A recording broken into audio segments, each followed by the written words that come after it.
Hello, everyone, and welcome to another episode of Let's Have Words. I'm your host, Lara Samuels. So happy to be with you tonight on this fine Sunday. This is Let's Have Words broadcasts every Sunday, 8 p.m. Eastern Time from beautiful southern New Hampshire. We're broadcasting on WWHR Internet Media.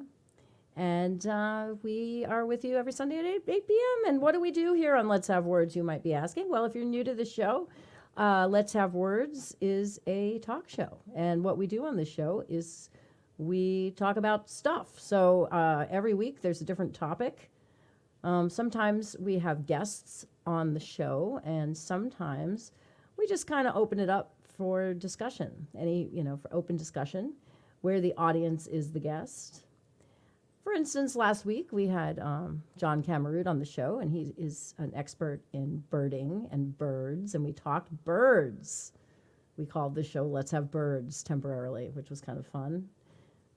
But we talked birds, and we learned a bunch of stuff about birds. We learned, for example, that people who bird don't like to be called bird watchers. I didn't know that. So now I know not to use that term. So that's one thing we learned. But we learned a bunch of other stuff too, just about birds in general and birding, the hobby of birding, and we wanted to talk more, but we ran out of time because we were really into that discussion. So that was really fun. And we've had all kinds of different topics on the show. This is actually our 9th, I think, episode, and so we've covered lots of topics.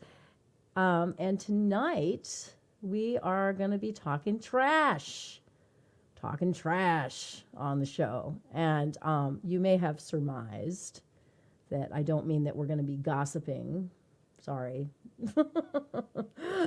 That's fun too, but that's not what we're doing tonight, folks. We're talking about that kind of trash. You see the stuff that's behind my head? Some of it's on fire, which is kind of disturbing. It's kind of disturbing. I keep thinking my hair is on fire. I keep looking at that and saying, oh wait, no, that's not real. So, that's a bunch of solid waste that, guess what, folks, we produce a lot of here in our throwaway society. We generate a lot of solid waste. And what's interesting, so this is what, there's a number of reasons why I decided to talk about this tonight. We actually did have a guest lined up, and it didn't work out. So, but that's okay, because I think I can handle this discussion. I was hoping that there would be people in the audience out there that would have some expertise in the area too. And hopefully when we open the phones, which we will do, by the way, in the near future, and people can either chat in or come on with their videos and join the discussion. I'm hoping that some people out there will have some interesting things to say about this topic. I am by no means an expert, but I do have quite a bit of interest in this topic. So I think I can facilitate the discussion.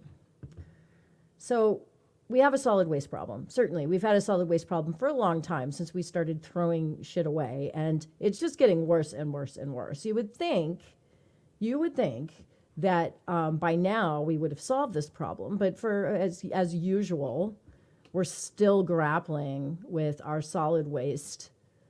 Something that probably should have been solved in the 1970s. We're still grappling with this problem now. And in fact, it's in some ways right now is a really important time. And the reason is for discussing solid waste issues. And the reason being, or one of the reasons being, that many of you may be aware that China used to take our recycling. They used to take a lot of our recycling, starting in the early 1990s or something. I'm very bad with dates, but somewhere around there, China started taking our recycling, and we would just ship it off to China for the most part. 92, we would just ship it off. Thank you, Mark. That we just ship it off to China and not even think about it, right? So it wasn't really something we had to deal with.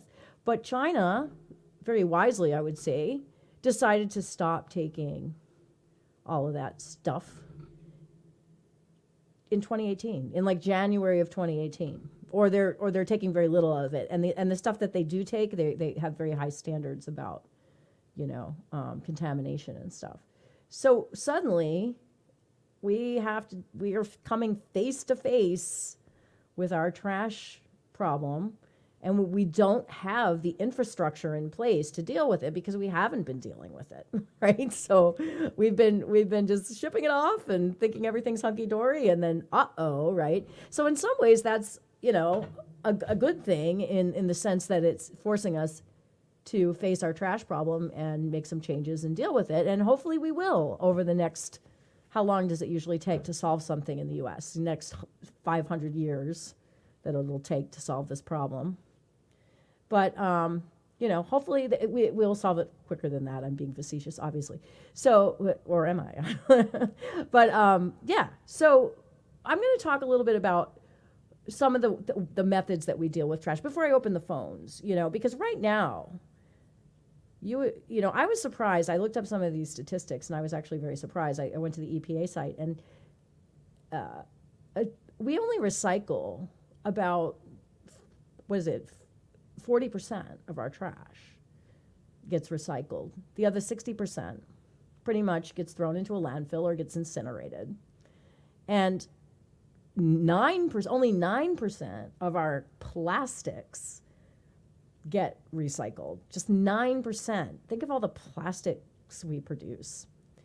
And only 9% of that actually ends up getting recycled.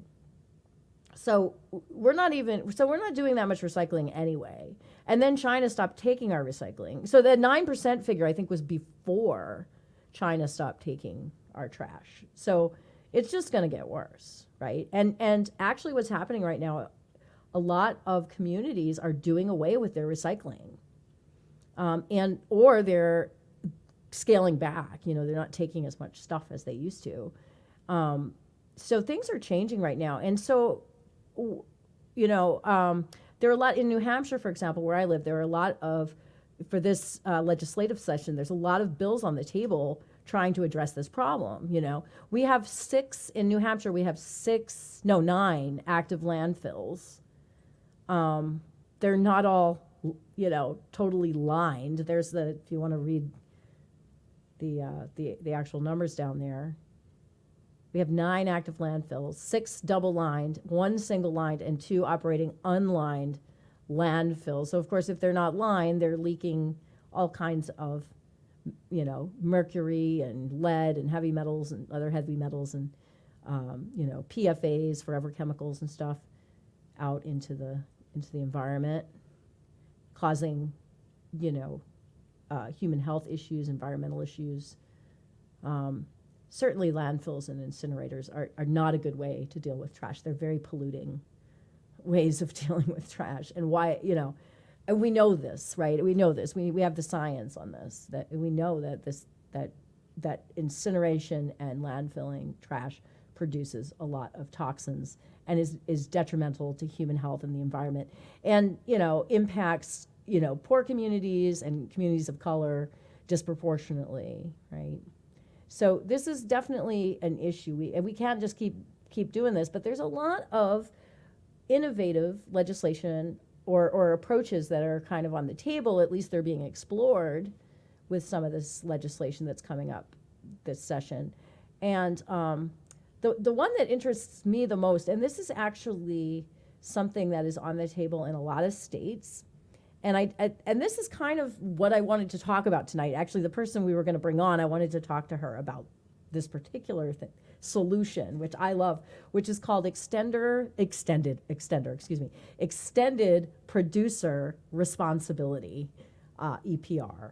Okay, and extended producer responsibility is exactly what it sounds like.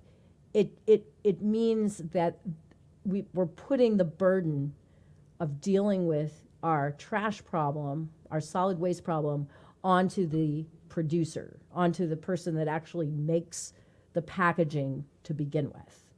They have to, under extended producer responsibility, under this framework, they have to deal with the trash from cradle to grave.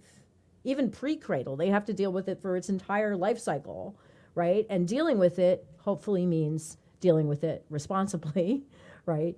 But, either taking it back and reusing it, or paying for recycling programs, or, whatever that means, it just means that the burden is on them. Because right now the burden is not on them.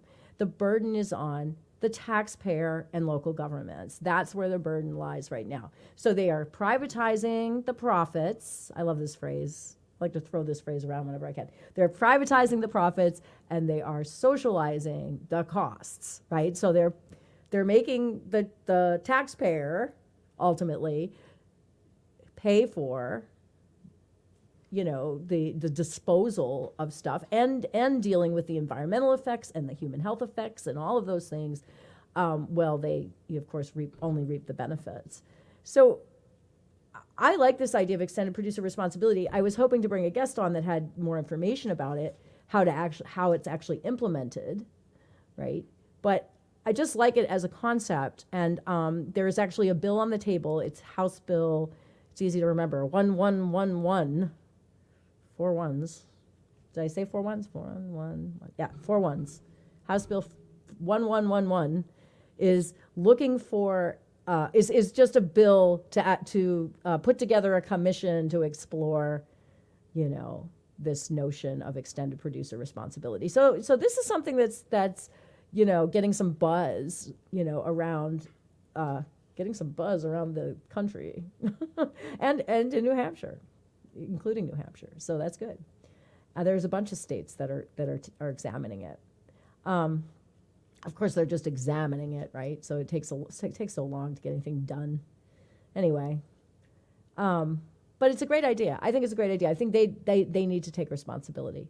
I think for one, it will force them to take the disposal of their product into consideration when they develop the product. So right now, presume there's no incentive to take that into account.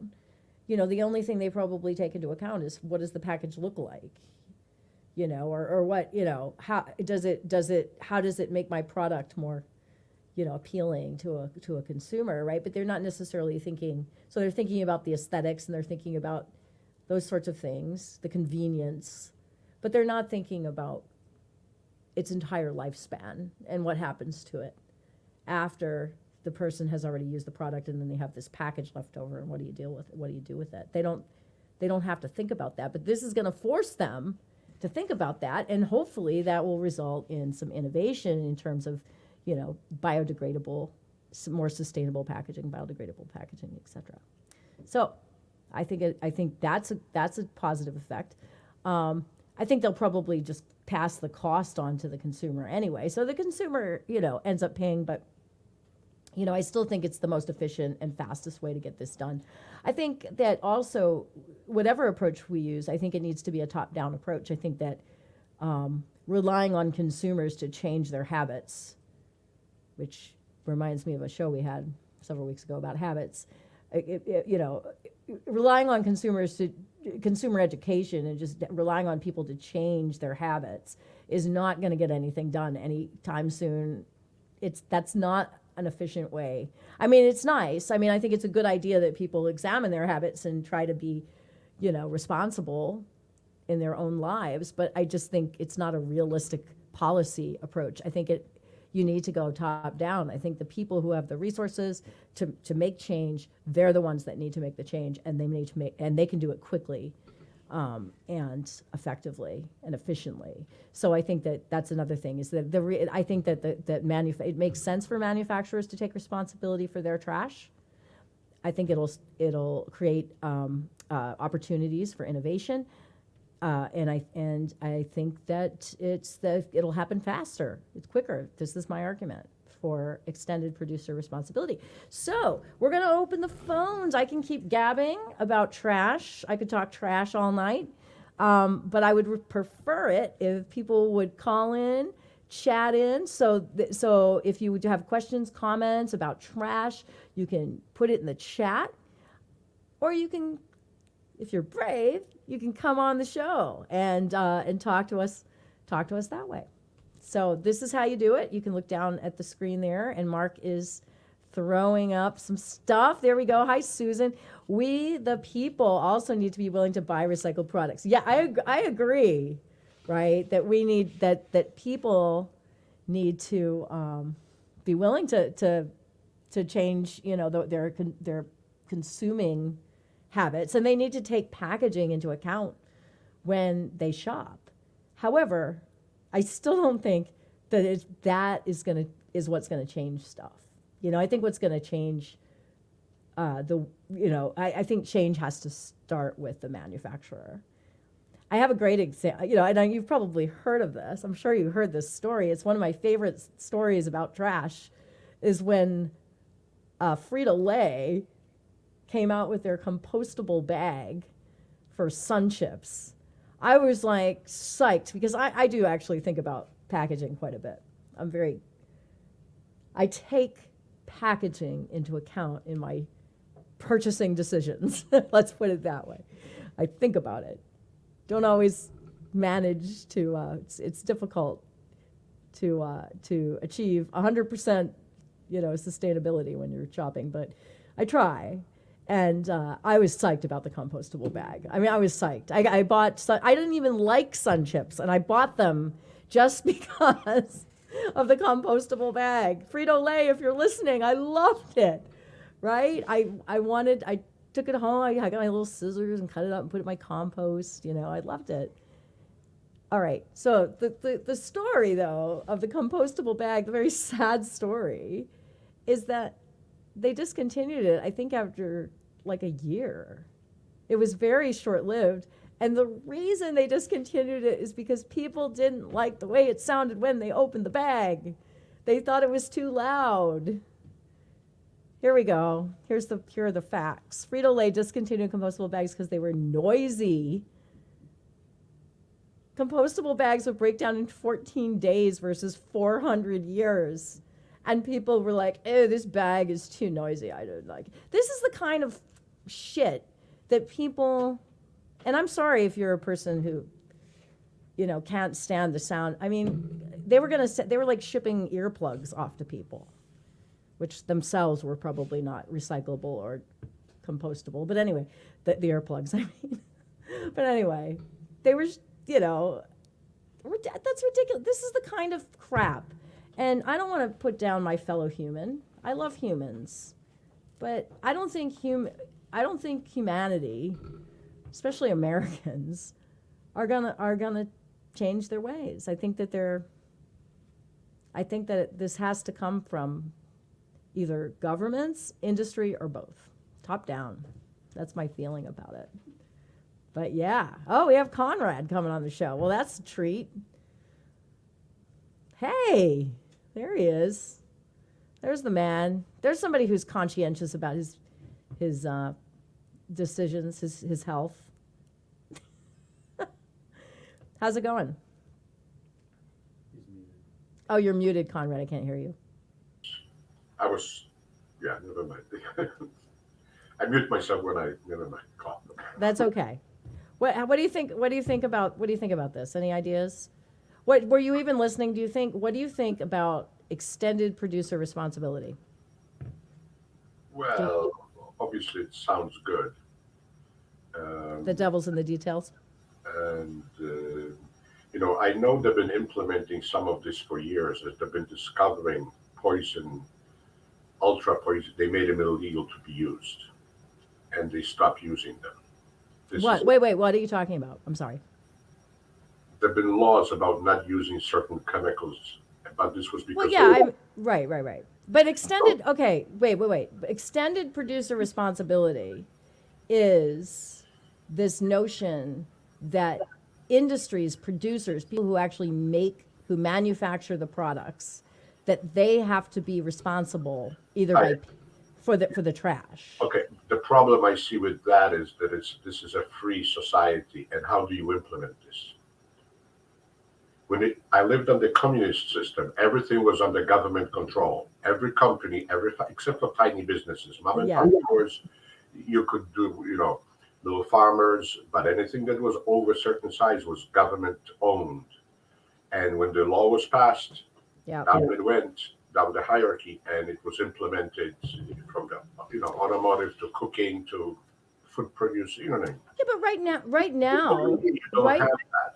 right now, the responsibility is on the consumer. For example, I don't know what I'm sorry, I don't know what your community does, I think but it's on the government. but in some communities, like there are pay as you throw. The system is set up so that people have to pay depending on how much trash they produce. So if you produce 2 bags worth of trash, you have to pay more than a person that only produces 1 bag, right? So there are already these, right? I mean, there's already this kind of sort of what might be termed oppression in somebody's brain, I guess. But this is a law that would affect manufacturers, and But how do you, it's not a law that's going to affect individuals. how would you implement it? How would You you make it implement you make it a law that manufacturers have to take responsibility for the crap they produce, which makes sense. But You make it, you put your friggin' name on it. It's yours, right? responsibility is a very general term. How do you enforce that? For example, Because it's a law. It's a There's but Susan. She can but help you me out can't here. just make laws. Like traffic laws wouldn't work if there What was do you- if there were no cops on the street. Yeah. You know what I mean? So you're I do worried- know what you guys. Yeah, hear go me? ahead. Go ahead, Susan. Go ahead. I think because you're saying that enforcement is Impossible. required and going to cost money and such. Right. Yeah. Whenever you pass a law, if you can have a cop, somebody with a gun or baton or whatever, you did it wrong. Punishment. Well, organic food, for instance, there are inspections. There's a whole bunch of hoops that people have to jump through to declare their farm an organic farm. Exactly. So it's Right. a very similar thing. That's what I'm kind of saying. So to me, it sounds in general, it sounds pretty, but how do you, Yeah. no, it's How do you implement? You're concerned about, like Susan it's said, a you're law, concerned yeah, about yeah, enforcement. but if it's just gonna be on paper and then the rest of it is bull stuff. But manufacturers could also benefit from this sort of thing. Because that's the other thing is that, some of these programs that already are working, by the way, they benefit. They take their crap back and they recycle it at their facilities, and then they reuse it, and so it saves them. I'm just saying it saves them money. So there could be some. It's not all stick. There could be some carrot here too. Yeah. As far as making these things happen. If I buy, in a month, I buy 20 products. I don't know about 1,000, but if you multiply it times number of people, it's going to be millions. How do you bring everything back to the right person? I buy 10 bags of chips, one from each manufacturer. How do you? You have 10 trucks come to my house and pick it up? How do you? Well, no, I mean, how do you? What do I mail it? the infrastructure would have to be set up Maybe in such a post way office that it was could bring it back. convenient for everybody. Well, Yeah. post office could bring it back. Well, and maybe it shouldn't be like a sledgehammer. It should be a Yeah. scalpel. So there are certain things that are more difficult to recycle than others. I'd like to see those things, the manufacturers design them for recycling. Yeah. Versus That's different. the smaller things that we already have recycling streams for. Let's just, educate people, try to make it convenient for them. But that hasn't worked. We're only recycling 9% of our I know. plastic, and only 40% of our trash overall. So we've been doing that since Yeah. like the 70s. Why? That's not working. What we're doing But I now think with is not working. I It's not agree. working. Amy, I'm all about the. Yeah, I think mean, we're going to be mining these landfills someday. So if we incinerate it all, we're Well, going to. yeah. What So are we I have one short answer why it hasn't worked. Yeah, Okay. why? Because consumers would rebel against cost of living. Everything would double, prices overall, they would go up so much, whether it's 100% of it, whatever, but it's such a large percentage, there would be a revolution, there would be I don't think so.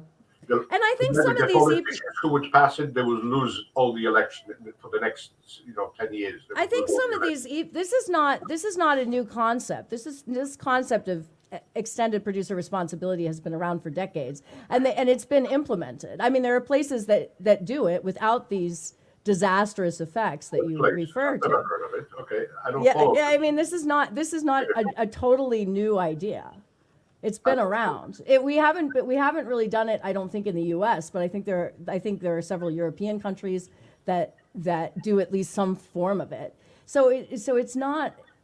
It isn't like something that there hasn't been those effects Well, that you so refer to. Europe is different. Europe is used to. I want to look it up. How many? Europe Where used EPR is. to more controlled environment. The kings and queens, the communists, the Nazis, you name it. Well, I'm exaggerating, but they are more used to the government passing, like crazy law orders, and everybody has to follow. Well, Yeah. in this country, that has never happened. I mean, you can't even control guns, never mind plastic. You can't even control machine guns. You know what I mean? But once again, this would be on industries, not necessarily on individuals. Yeah. So it's a little bit Well, different. no, I mean, but I'm saying, if, I mean, it's harder to tell individuals what they have to do with their I'm lives saying it, but there is versus a companies. percolating reason. You know what I mean? Prices would go up hugely. Yeah. Overall, and people would be very dissatisfied, and politicians would get punished. So whoever wants to get reelected, I don't want to pass this. Unfortunately, I'm cynical, but I'm not demoralized completely. Don't think I mean, they will definitely pass the cost on to the Oh, certainly. They have to. Somebody onto the consumer, but somebody have has to to. pay. We have to pay. Somebody has They to have pay. If they make things recyclable, like I'm just looking around, like my dining room table, TV, everything. The person still has to do the right thing with it at the end and not just go toss it in the woods.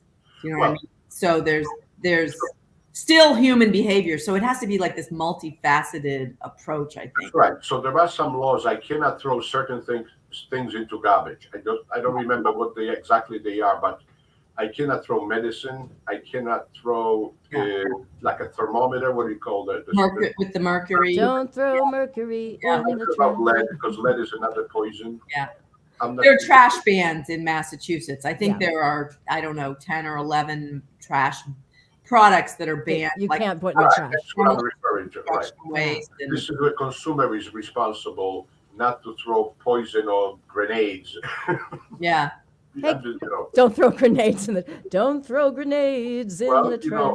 So listen, I just want. Can't go in a garbage. I want to read this too, Conrad. I want to read this to you. There are currently 94 EPR laws in the U.S. So it's already in the U.S. right? And let's see. People have been doing this for 25 years in other countries. As American companies and state and local governments begin to evaluate EPR programs, other countries in Europe, Canada, Latin America, and Asia are years ahead. So people are doing this. This is not like something that hasn't been tried, and it's working. Now, I'm sure there's problems because there are problems with anything. I mean, nothing's perfect. There are no perfect solutions, right? But it's not. This is not a new idea. So I'm just saying. And I think like the thing that innovation, America, is a go about innovation. I mean, this is one way to sort of force innovation.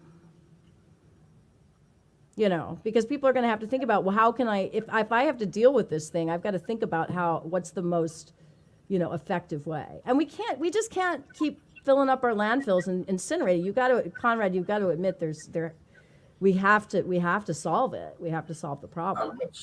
I'm not arguing that there is no problem. I'm just the lofty words that when the personal responsibility, it's like traffic, you need cops. Otherwise, 90% of people will follow the traffic laws, but enough, there will be a percentage that just, for whatever, and unless you have a fear of the law, meaning and a mechanism to enforce it, a cop sitting in a cruiser watching your speed. If they don't do that, people will go 100 miles an hour.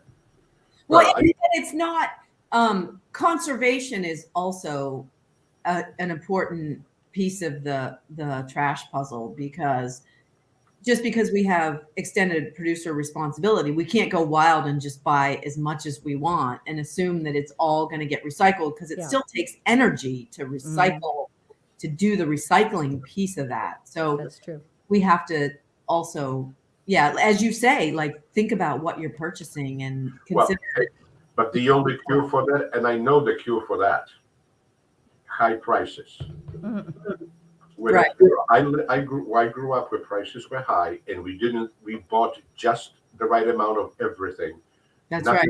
We didn't junk, oh, I don't like it anymore. No, it didn't happen. But you have to live in a very poor country. And then people implemented, by definition, 99%, only the super rich can do this. Yeah. Right. And I'm being cynical, but realist. I'm trying to be realistic, not just negative. Yeah. It's true. Unfortunately, I sound, again, Mr. Negativity. But at least for some products, the materials can be biodegradable, in which case they don't. I mean, at least for some products. Well, so that they don't require recycling. They just compost, right? You can just compost them. Well, that may and they break down naturally. That may produce some methane. Have you read about that? Like the landfills, like are producing methane too. So methane is good. You can use it as fuel. That's true, and they are. Then it's a greenhouse gas, though. We can catch it and and then sell it to people to, No, I'm beginning. Yeah. That's actually not so bad. The CO2. I remember. We can deal with that. I read this great book. I don't know if you've read it, Susan. It's called Cradle to Cradle.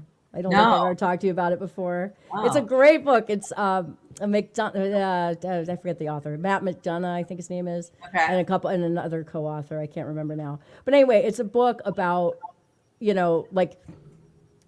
like a waste-free society, like how to create a waste-free society. And their argument is that you have two circles. You have one industrial circle where everything is bought up by the industry and reused. Yeah. And it doesn't leak out into the environment. So that's one cycle. And then the other cycle is a natural cycle. Things biodegrade. And those two circles never meet. Right. So this was their idea for a waste-free society. And in that book, they have all kinds of really interesting innovations and stuff. Like one of the things they talked about, for example, is like wrapping food in biodegradable packaging that has seeds in it that you could just toss into the forest and it would I love that. grow like a new plant, in addition to the fact that you could just toss it anywhere. Like you could just throw it away. I mean, litter bugs would love that, right? So that was just one of the ideas. There were a bunch of them. They were really interesting, sort of innovative solutions to the waste problem. But the overall framework was this idea of creating a waste-free society. And I love that book. I thought it was amazing. The industrial loop that you were talking about is a very permaculture. I don't know if you've heard of permaculture idea, in terms of every system feeds, every waste product is an input to another piece of the system. Right. So there is no waste, because every waste product feeds something else. It feeds it back. Which is the way nature works, really. Yeah. So. Yeah. And he was talking about like infinitely recyclable materials. Like metal is infinitely recyclable. It is. And plastic isn't. But you can make plastics, according to this book anyway, you can make plastics that are infinitely recyclable. So you can just keep making new products out of them and never, and there's never any energy waste or, There used to be at University of UMass Lowell, there used to be a green chemistry department. Oh, nice. That was trying, I thought of this in your one of your previous shows, but I didn't say it, but like their charge was more to design chemicals that have the same function as what we need now, but are less harmful. They don't have the little chemical groups on them that maybe attach to people's biology or whatever, cause cancer and stuff. But anyways, but that's the kind of thing that would maybe make new products or new materials that we could use instead Yeah. of things that aren't infinitely recyclable. Yeah, because I think people just want, like, people want a straw. Like, I don't think you can take people's straws away, but you can give somebody a straw that's made out of a material that's biodegradable versus a plastic straw. As long as they have a straw, they're happy, you know. So so I think that's really the key, is figuring, like, these, like, science has to figure out a way, or that's not the key, but that's one of the approaches, is that science has to figure out a way to make better products that aren't that aren't going to wreak havoc on human health and the environment. I mean, it's just, I think that's a really big piece of it. Yeah. Well, we may And have an exciting piece of that it. a little less. Yeah. Lower our standards on what, like, you have paper straws, which are biodegradable, but they might get a little soggy. Oh, yeah, right. Or the paper bag, or the compostable bag that makes too much noise. Yeah. Right. It's right. I mean, you're right. People are very picky about stuff sometimes. Yeah. I know. But it's hard to mandate that. I remember when fluorescent bulbs came out. Oh my goodness, the uproar on I don't like the color of the light. It gives me, it does something to my health. But it was a fraction of the electricity that you use for incandescent bulbs. And now LEDs are even better, although I think the light quality is better. But anyways, people complain. So soggy straw equals a first word problem. Thank you, Jason. Yeah, definitely. Yeah. My soggy straw. So what happened as far as the soggy straw? That's I gotta do something. You can actually use a real straw. You know where that word comes from? From the field, like from straw, from actual straw. Exactly. Yeah. You can use totally organic stuff, and I don't know. Oh, you can, but the point is that people like the plastic straws. They like them for a variety of reasons. I know. The other one is a little rougher. This is why I don't think you can rely on changing. I think it's important that people examine their habits. I think it's important. And you can educate and educate and educate, but I think ultimately people are going to make decisions based on, like, economics, like, based on, like, what's cheapest for them, and these little petty things. I mean, we just have to face it. This is how humans are. We don't like the way something sounds, or we don't like the way something something looks. I understand, but that's a mind right. You can make that illegal or whatever. So I do have a thought. Don't want the man to take your straw. Let us know. I know there is an aspect of our economy that government actually got to control well, product-wise. It's called FDA. In order to put a drug on the market, not vitamins, because some things are not, but in order to put a lot of the drugs on the market, procedures, machines, they have to be FDA approved. Approved by the FDA, yep. And so there is an existing already organization and a mechanism on how to enforce, whether it's packaging or whether it's content of a product, that it doesn't contain dangerous materials, you know what I mean? And if it does, it's special. Yes, you have to recycle this part, the metal, yes, but the poisonous stuff you have to take out and to do separately, you know what I mean? Yeah. So, to deal with special, TVs, not all of it is recyclable, electronics or whatever. There's stuff that's not so easy. I mean, some of it is easy, some of it is not. So we already have an organic. Is there anything like that for, like, FDA for other things? That's true, Jason. For garbage, What? Go ahead. What, Conrad? Is there anything like that for what you're talking about? No, there isn't. Well, there's the EPA, and there's, there's all kinds of regulatory agencies and all kinds of nonprofits that. But I thought EPA was more what the manufacturers put in the sewer system, like what they throw in rivers and stuff, or the mass junk. Not. I thought EPA. I'm not familiar. Well, they're the Environmental Protection Agency, so it's definitely, I don't know exactly what comes under their whether trash would come under their jurisdiction, but it certainly can. I mean, it is. I mean, that's the problem, right? I mean, landfills are leaking chemicals into the environment and causing cancer and other health problems for humans. And incineration is worse, even worse in terms of its effects, environmental effects. Severely toxic ash.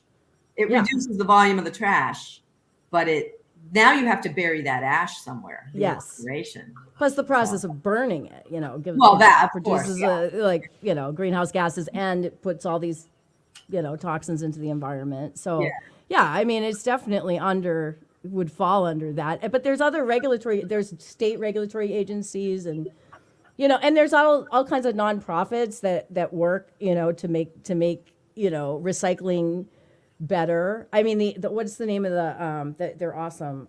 The nonprofit, the NRRA, the Northeast Resource Recovery Association. I thought an array was something else. No, not the NRA. There's 2 R's, not just one. Totally different mission. So I put that comment back on the screen that Jason made. I wanted to see that again. Honey, could you put that on back up? Yeah, people don't like change. We grew up with plastic straws, so it's no big deal. My kids will grow up with paper straws. That's true. I mean, things like change, cultural change like that takes time, right? And people in general are very adverse to change, right? They have their little things that they like, and they don't want to change. And we definitely get it over generations. But then it just takes so long, though. That takes so long. Like theoretically, if we could change, we could make a difference, in like a few years if we implemented a top-down approach, if we could. I understand there's all these problems with enforcement and money, and I'm just saying theoretically, a top-down approach can be done much more quickly than cultural change, which can take decades and decades and decades. No, I totally agree. That's why for people to finally embrace the paper straw. That's why I brought up FDA and traffic laws. Yeah. That there are certain laws, and there is an enforcement agency, and if you don't, you can lose all your millions and billions and go to jail to boot. So even the DP, even well, yeah, I mean, there can be fines implemented and things like that. Well, and that's the only way to force, unfortunately. I don't know, and a lot of companies are stepping up to reduce and now whether it's successful or not or whatever, but there are a lot of companies that are stepping up to reduce their greenhouse gas emissions. They're just doing it voluntarily. Yeah, but that's going to be loosey-goosey to me. It might be. I don't know. It might be a bunch of bullshit. Well, I think they might be doing it because it makes financial sense. Right. And people, right. It makes financial sense ultimately. It has to make some kind of financial sense. Otherwise they won't do it. Yeah. They're not just going to do it out of the goodness of their heart. It has to be. Right. Yeah, there has to be a profit in there somewhere. Yeah, I just think it's, if we're going to get serious about it, it would be like FDA of the traffic, very hard, very strict. Well, I think we are getting serious about it. Like I said, I think China was taking our recycling for a long time, and so we didn't have to think about it. And now we have to think about it because otherwise the solid waste is going to start piling up. Our landfills, like in New Hampshire, the landfills only have like a couple years left on them. And that's it. And we don't have any new sites. It'll be incineration then. Yeah, it'll be all incineration. And but like I said, you still have that ash I think it reduces it by about 80%. Oh, is that right? You still have 80, you still have 80 to 85%. I think I just looked while you were talking earlier. And oh, interesting. And so you still have like 15% of that has to go. Now it has to go in a lined landfill because it's very poisonous. Because it's so poisonous. Yeah, so that's expensive to put it in that line. Yeah, so I didn't even think about that. So if you incinerate, you still need a landfill because you're still going to landfill all that toxic crap. Yeah, of course. So as far as just that mine in detail, as far as that mine in detail, I remember years ago, this is a new idea, they talked about shooting the stuff in space. Yes, I was going to bring that up. What do you guys think about that? This is something that's like seriously being considered.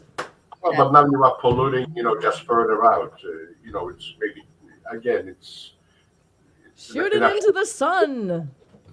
Well, that's different. If you shoot it into the sun, it will. That would be okay. That's the great incinerator in the sky. That's right. That would work. I have a feeling that would be mighty expensive. Yeah. Well, and that's again, that was talked about. It was brought up, I think. I don't know. At some point, but. It seems kind of unrealistic to me, but I mean, people do bring that up in serious conversation about dealing with trash. I don't know. Are we worried about? I don't know. Go ahead, Susan. Go ahead. Yeah, it's It's a scary. ridiculous idea, right? Things up in It's yeah, absurd. like that's another potential climate change. Shoot No, stuff in the atmosphere to Yeah. block a little bit. no, yeah, but it will have to go in space, not into orbit. Right. Yeah. That's But then is it gonna bash into our satellites? Is it gonna like as it's going out? Probably. Is it gonna like It's going to rain trash. Yeah. We're going to look up. I'm Our not saying it was a trash good is idea. I falling just in the brought it up because it's No, I think that's good. I was going to bring it up as a It came up. potential solution. It's a temporary solution, obviously. Right? It wouldn't be a permanent solution. Anyway, that's just ridiculous. Come on, yeah. we need to deal with our trash problem in a realistic way. I think. But anyway, and we are like because China stopped taking our recycling. Like here in New Hampshire, there are a shitload of bills that have been, proposed this legislative session to answer this question of what to do. And I believe that a lot of communities are like either doing away with their recycling programs or they're limiting them to certain things. And a lot of stuff that people are sending off are just getting landfilled anyway. Like the number 5 plastics are no longer getting recycled. They're just being taken to landfill. So nobody's willing to take them and There's no market for the number 5s apparently. Yeah. So there's a little bit of one thing that's nice here, I actually have to take my recycling. I don't have the single stream thing where you can just put it all in the box. I don't know if you do. All separate? I have to actually haul my recycling to a facility and separate it. Nice. And which is kind of fun. I don't mind doing it. I really don't. But they're very honest about what they will take and what they won't. And and they don't like contamination at all. So they're like people walking around always, where are you putting that pizza box? Don't put that pizza box in the cardboard. Doesn't go there. They're always like wandering around like, because there are very specific markets for these things and they can't be contaminated. So they're they're very honest. They won't take. I think that a lot of like single stream recycling, they'll take everything, but a lot of it just gets shipped off to a landfill or incinerator anyway because there's just no market for it. They don't have anything to do with it. They can't do anything with it. Unfortunately, yeah. Yeah, it's really sad. So the recycling efforts, they were already bad, and now they're just getting worse and worse. And so the problem is really gonna be exacerbated.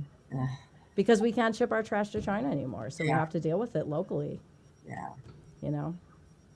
Anyway. You have pay as you throw where you are? No. Do you? You can throw as much trash. We do in this town. There?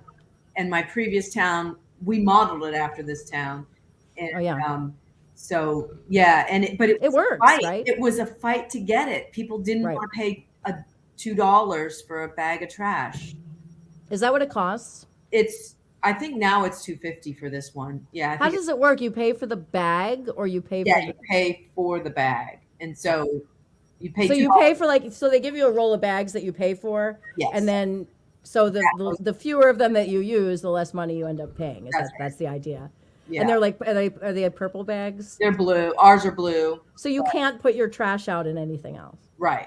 And you don't have to you don't have to pay for the recycling. Correct. So it's an incentive for people. Yes. Yeah, and I think that it works, right? I mean, if you compare communities that use pay as you throw versus those that don't, they we did some less stats. household waste. In my previous town, I was there when it got converted and to pay as you throw, and we did some stats on and how much we reduced our the funding for that station, the transfer station was self-supporting. It had to pay for itself based on the bags. And so that worked. And we did reduce the amount of trash.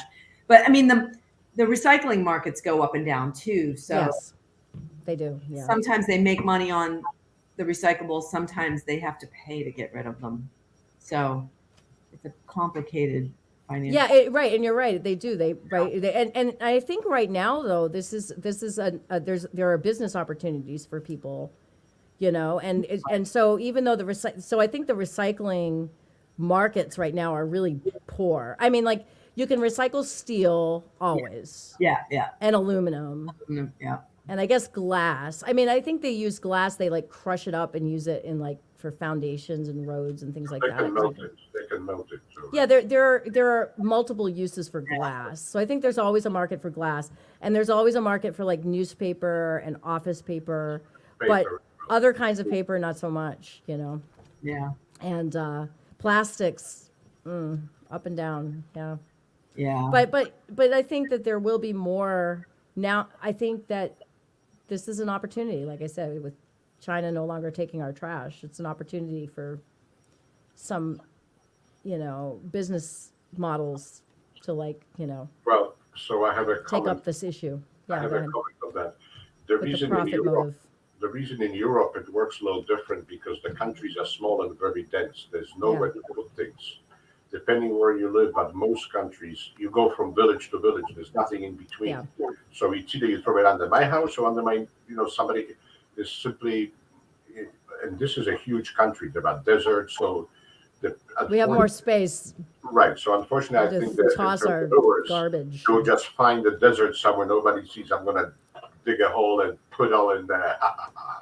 And well, actually, you bring that up. Nantucket is kind of a trash model because it Oh, costs. So it's usually pay per ton. Like I Yeah. think we're in my town, it's either 75, 85 bucks a ton to dispose of trash.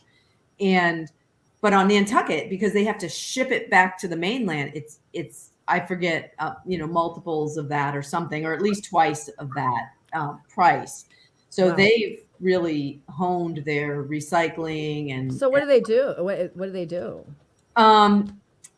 I think they mostly their success was in recycling a lot of things. And they recycle them on the island. So they're I don't that is Yeah. an excellent question. Interesting. Yeah. I do know that they tried to reduce, and they also I think tried to reduce their consumption too. So they Is that tried right? to somehow. I have to think about that. I just know that when we were going to pay as you throw and we were looking at all these different communities, that was one that. So were you involved, Susan, in getting the pay as you throw thing happening in I was part of that. Yeah, in actually two towns. I was. That's awesome, Susan. So when I was on the committees for a couple of those towns. So that was. And there's a lot of resistance, right? People are unhappy about There it. is. Yeah, in my immediately previous town, before I moved to town, I was kind of following the politics, and they failed at getting pay as you throw to go through. They got shouted down at town meeting. There was no way and this was a wealthy town that didn't want to pay to get rid of the stuff that they bought, Yeah. and that they're consuming. So, and then, I don't know, it took another, I think it was maybe 7 to 10 years before the people that originally brought that had collected themselves and were ready to bring it back to town meeting because it was such a horrible experience the first time. Yeah. Wow. So. Well, Yeah. People. Yeah. so to me, this is a global issue, not a town issue. Yeah. Which goes back to the EPR. Do I have the initials right? Extended producer responsibility. Exactly. Well, I'm not sure about that model, but something again. I'm more for my FDA model and traffic cops. Yeah. Well, it is a global issue. But I It think is a global issue, but because from one state they will export the junk to another state. You know what I mean? But the way the system works now, the municipalities have to deal with it. This is their thing, so it's a local, right. But if the government made issue. if it was illegal to use certain types of packaging, or if you have to divide products into compostables or recyclables, or dangerous. And dangerous go into special place because we do have chips, computer chips, other. Yeah, like electronic waste. We haven't even touched on that. That's like. Well, I'm just bringing up the nasty stuff, Yeah. The thermometers, you know what I mean? The whatever is, Yeah. the RT, the RT or RTG, whatever it's called. Yeah. The liquid metal. Mercury. Yeah. Mercury, thank you. Yeah. So, so I think if the government divides the materials into few groups. And I know, let's say medicine, I can bring medicine to town hall and use the unused medicine. Don't throw it in your garbage. It's illegal for me to throw it in the garbage. I don't know how they would penalize me. And don't dump it down the toilet, because that used to be what they told you, but that contaminates Really? water. Yeah, I used to be able to, at least maybe in my home state of when my previous state used to dump it down the toilet. But well, you can dump who knows what in the toilet. Let's not go there. Anything that won't make it stuck. Anything that won't plug it up, yeah. Don't tell nobody. No, but I think if the government, to me, the solution, again, I'm looking at maybe as an engineer, like very strict, if they divide it into materials, into compostables, dangerous, and recyclables, just the basics, the three.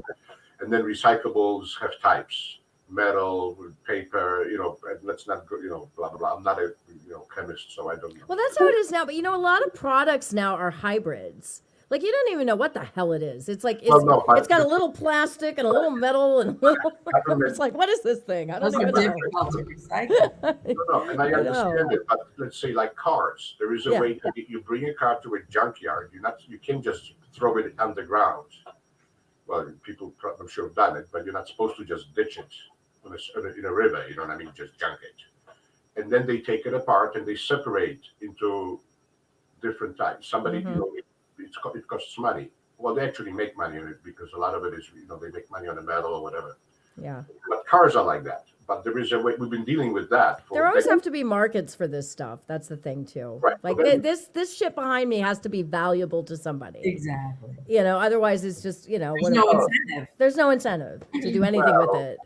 Yes, but or it has to be government, controlled. Or it has to, right? It has to be medicine. I can go to my force town of hall law. and they have a big bin, and you can throw unused medicine. So you don't pollute, blah blah blah.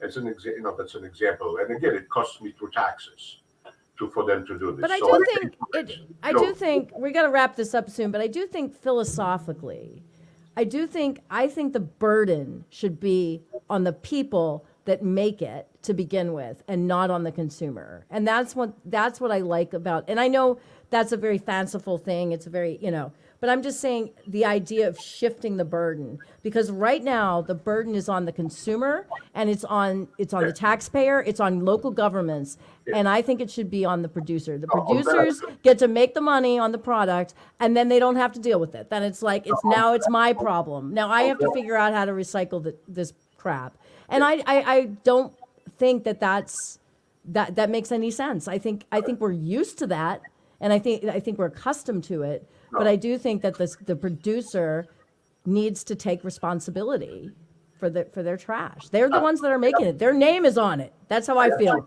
Absolutely Put agree. your name on it. It's yours. Before anything goes on the market, it should be checked that the packaging is recyclable Or something. They need to figure out. FDA like organization. Well, with extended producer responsibility, they have to. It's cradle to grave. They have to take responsibility for the product from the moment they make it, even before they make it. Like whatever happens before that, they have to take responsibility for the costs, the environmental costs, the health costs, whatever, before they make it and after it gets thrown away. It's the entire life cycle of the product is on the producer. That's the whole concept. And I really think. And the devil's in the details, obviously, right? But this is working in some places, and I think that's the way to go. That's the only way it can work. Yeah. I cannot take my car apart into all little pieces and separate them, into categories that are dangerous and recycle. You know what I mean? It has to be a professional that does that. People at home can't do that. I'm just picking the worst example, a car, but. Yeah. It's true for all kinds of, for everything. Yeah, but I'm just talking about like all products. Yeah, packaging, packages that your food comes in and stuff. Right. All right. Yeah. All right. Well, here I am all by myself with my trash. We talked trash tonight. That was fun. We solved the problem here on Let's Have Words. No, we didn't, because that's not where we're in the business of solving problems. We're in the business of discussing them.